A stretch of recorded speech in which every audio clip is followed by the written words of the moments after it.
장로 선출을 위한 공동의회를 앞두고 수요 성령 기도회에서 오늘 본문으로 장로 선택을 제목으로 설교하게 된 것은 우연이 아니라고 생각합니다.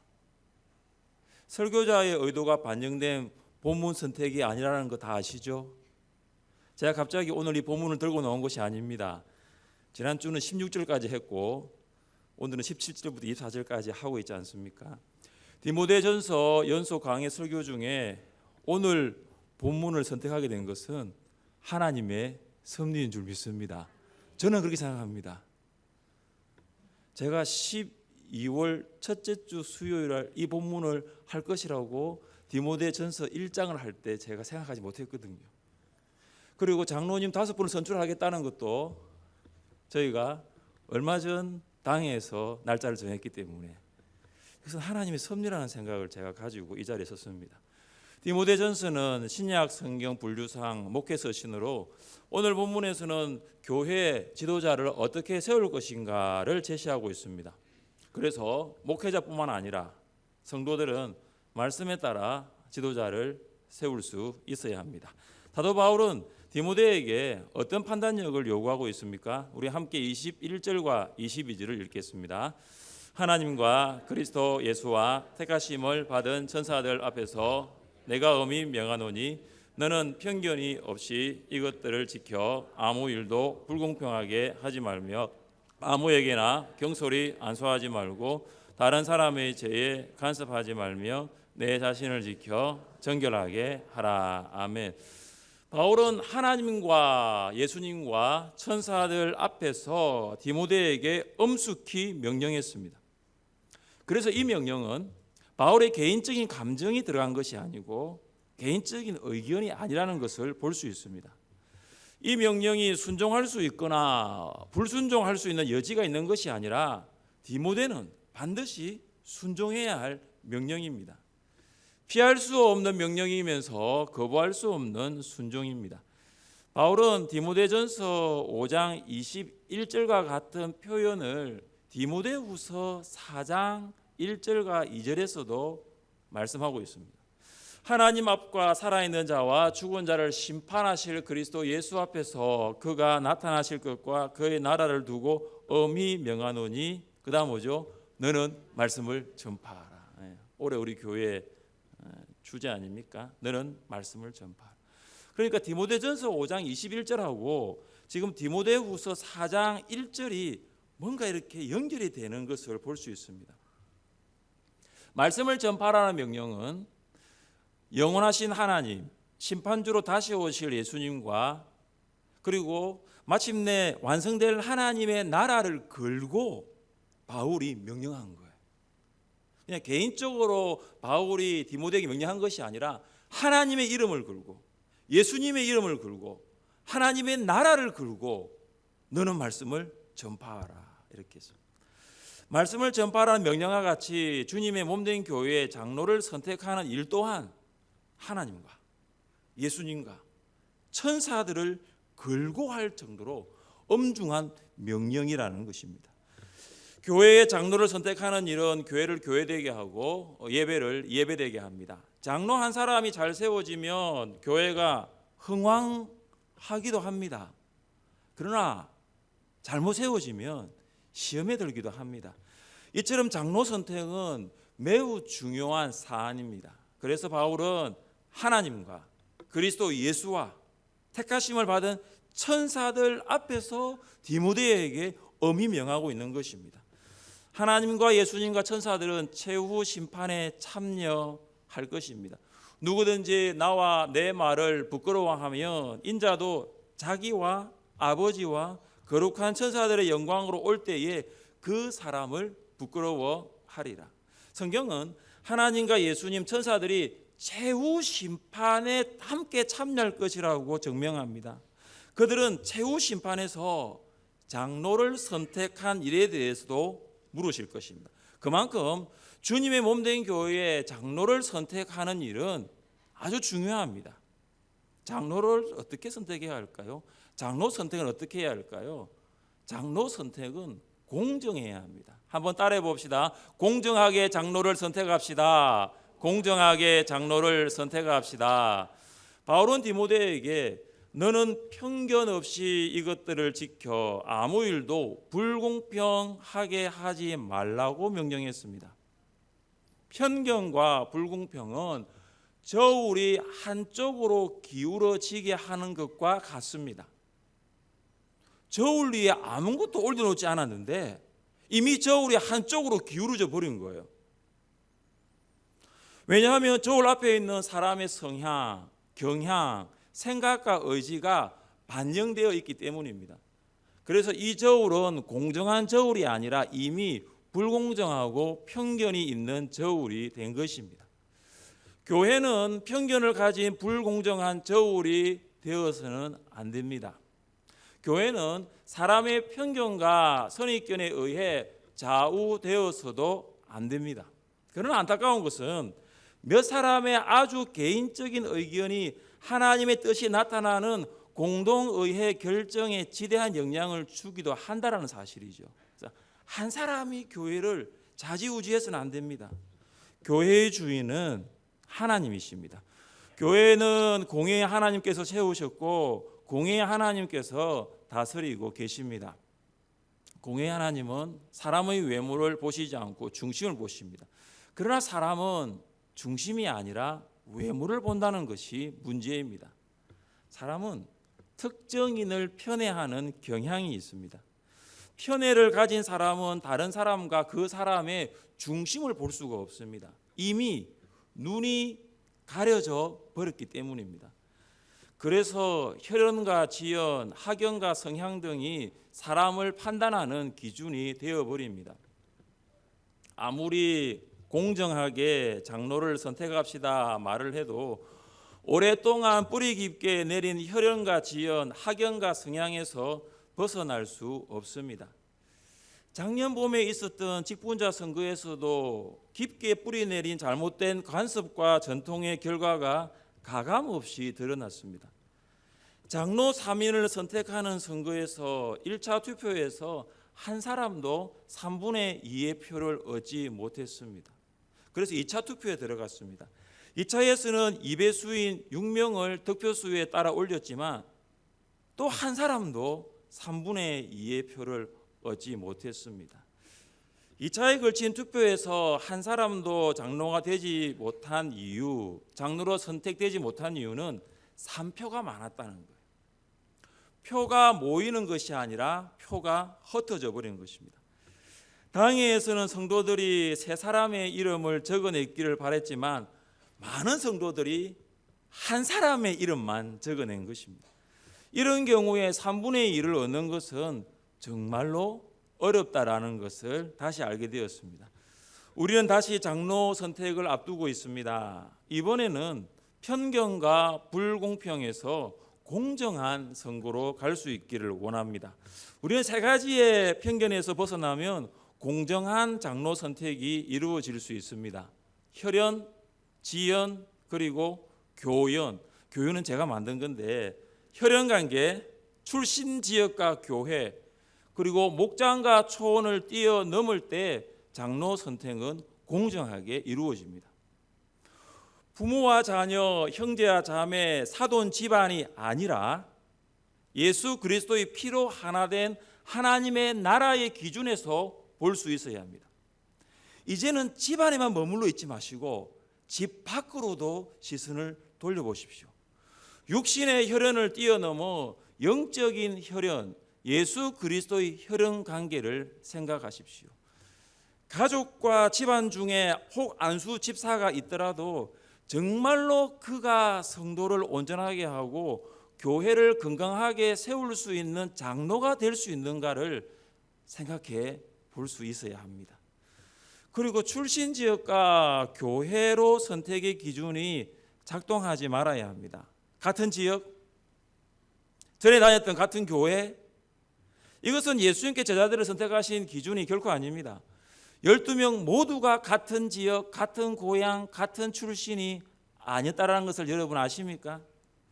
하나님께서는 지역에 따라 우리를 선택하신 것이 아니라 하나님의 뜻에 따라 우리를 선택하셨습니다. 그래서 장로 선택은 우리의 생각이 아니라 하나님의 뜻이 나타나는 기회가 되어야 합니다. 우리 교회는 좋은 교회입니다. 그렇습니까? 우리 교회는 사랑이 많은 성도들이 많기 때문입니다. 그런데 이 사랑이 어디에 있느냐? 목장 안에 있는 거예요. 그래서 목장 사랑. 이 사랑이 어디에 있느냐? 초원 안에 있는 거죠. 그래서 초원 사랑. 그래서 누굴 선택하느냐? 내 초원에 있는 안수 집사님을 선택하는 거예요. 이제는 목장 사랑, 초원 사랑을 넘어서 교회 사랑으로 나가야 합니다. 여러분의 사랑이 목장과 초원 안에 있는 안수 집사님만을 향하는 것이 아니라 교회 안에 있는 안수 집사님을 보는 것이죠. 목장 안에 있는 안수 집사님, 초원에 있는 안수 집사님을 선택하는 것이 아니라 우리 교회 안에 있는 안수 집사님에게로 시선이 옮겨져야 합니다. 개인적인 감정이 장로 선택에 포함되지 않아야 합니다. 이전에 같은 부서를 섬겼을 때 나의 의견에 동의하지 않았던 안수 집사님을 이제는 기억하지 마세요. 같은 초원의 임원으로 섬겼을 때 내가 건의한 것을 받아들이지 않았던 그 안수 집사님, 나의 마음을 상하게 했던 그 안수 집사님은 더 이상 기억하실 필요가 없습니다. 장로 선택을 앞둔 우리는 사람의 시선이 아니라 하나님의 시선에서 안수 집사님들을 볼 수 있어야 합니다. 장로 선택은 신중해야 합니다. 한번 따라해 봅시다. 신중하게 장로를 선택합시다. 신중하게 장로를 선택합시다. 바울은 디모데에게 아무에게나 경솔히 안수하지 말라고 명령했습니다. 여러분, 안수하는 것은 지도자로 인정하고 권위를 부여하는 공식적인 절차입니다. 디모데는 장로를 선택하는 데 있어서 결코 성급하게 하면 안 됩니다. 성급하게 하면 장로가 갖추어야 할 자격과 조건을 면밀하게 살필 수 없기 때문입니다. 당회가 장로 후보자들의 자격과 조건을 살피고 이후에는 여러분이 후보자들을 살필 수 있습니다. 이미 우리는 작년 봄에 살폈습니다. 그리고 새롭게 작년 가을에 임직 받으신 분들도 지금도 아주 훌륭하게 안수 집사님 역할을 하고 내고 있습니다. 그러나 누구든지 이의를 제기하면 당에는 여러분의 의견을 받아들여 진실하게 살필 수 있습니다. 바울은 장로 후보자들을 면밀하게 살펴 안수할 때에 죄에 동참하지 않을 수 있을 뿐만 아니라 자신을 정결하게 지킬 수 있다라고 하였습니다. 그러나 후보자들을 면밀하게 살피지 않고 안수한 후에 장로가 죄를 지었을 때 디모데 또한 공동의 책임을 면할 수 없는 것입니다. 왜냐하면 지도자의 책임이기 때문입니다. 지도자가 면밀하게 살피지 못했기 때문입니다. 그래서 안수하기 전에 장로 후보자가 죄를 지었는가를 살피는 것입니다. 현재 지금 크게 4-5가지로 살펴보고 있습니다. 예배생활, 안수집사로서 예배생활 잘하고 있는가? 주일 오전은 기본이고 오후 수요 기도회, 새벽 기도회까지. 헌금생활 잘하고 있는가? 11조와 감사헌금에 있어서 신실하게 하고 있는가? 제자훈련과 성경대학, 교리대학을 받고 있는가? 아니면 받았는가? 양육과 그리고 봉사생활 3년 동안 교회의 재직부서와 교육기관과 그리고 여러 교회의 부분에서 봉사를 하고 있는가? 기본적으로 살피고 있습니다. 그리고 장로로서의 덕과 관련된 사항도 빠짐없이 살필 예정입니다. 금전, 주초, 가정 이중생활, 배우자와 자녀가 이단에 가담한 경우도 제외됩니다. 사회생활에서 교회에 덕이 되지 않는 결격 사유가 드러나는 경우도 제외됩니다. 교회 내 성도 관계에서의 동거래의 불미스러운 일이나 다툼 등 덕이 되지 않는 경우도 후보에서 제외됩니다. 당회와 여러분도 사람이라 완벽할 수는 없습니다. 그러나 기준을 만들어서 후보자들을 검증할 것입니다. 우리가 그들의 죄를 알고도 후보에 올려 장로로 선택하여 교회에 부정적 영향을 끼치면 우리도 그 책임에서 자유로울 수 없습니다. 그로 인해 교회가 시험에 들고 성도가 근심에 쌓일 때 우리도 동일한 책임이 있는 것입니다. 왜냐하면 우리가 그들을 선택했기 때문입니다. 장로의 죄뿐만 아니라 선행도 드러나게 됩니다. 우리 25절 말씀을 함께 읽어보겠습니다. 이와 같이 선행도 밝히 드러나고 그렇지 아니한 것도 숨길 수 없느니라. 죄만 드러나는 것이 아니라는 것입니다. 선행도 밝히 드러나고 숨길 수가 없습니다. 디모데전서 3장에서는 장로의 자격을 열거해 놓았는데 그 중에 이런 내용이 있습니다. 또한 외인에게서도 선한 증거를 얻은 자라야 할지니 비방과 마귀의 올무에 빠질까 염려하라. 장로는 외인에게도 선한 증거를 얻은 자라야 합니다. 선한 증거, 선한 행실, 선행이 있어야 한다는 거죠. 외인에게 선한 증거를 얻은 자라면 당연히 교회 안의 성도들에게도 선한 증거가 나타나야 합니다. 여러분은 저보다 안수 집사님 각 사람의 삶의 면면을 더 잘 알고 계실 것입니다. 장로 자격 중 하나가 만 40세 이상 65세 이하의 남자 세례교인으로 무음하게 7년을 경과한 본교회 안수 집사를 말하고 있기 때문입니다. 그래서 여러분은 최소한 7년 이상 그들의 삶을 보아왔습니다. 그런 분이 후보로 올라가는 것이니까요. 그들이 어떻게 교회를 섬겼는지, 교회를 사랑하고 성도를 섬겼는지를 한번 생각해 보십시오.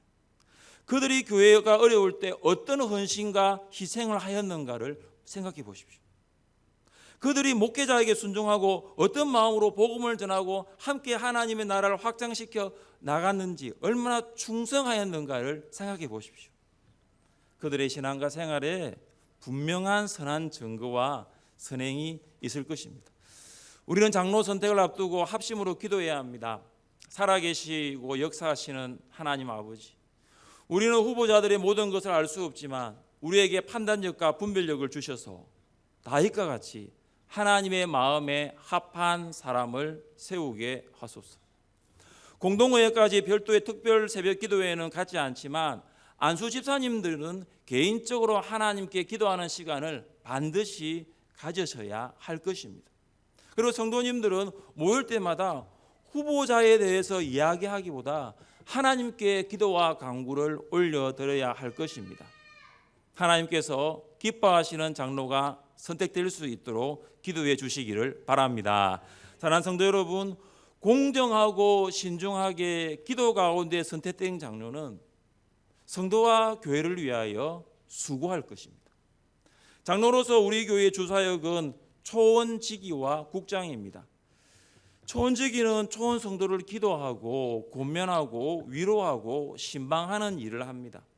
초원지기는 성도의 영적 상태와 긴밀한 관계를 맺고 있는 것입니다. 그리고 국장은 각국 안에서 부서들을 지원하고 필요를 채워주고 행사를 주관하는 행정적이고 사무적인 일을 합니다.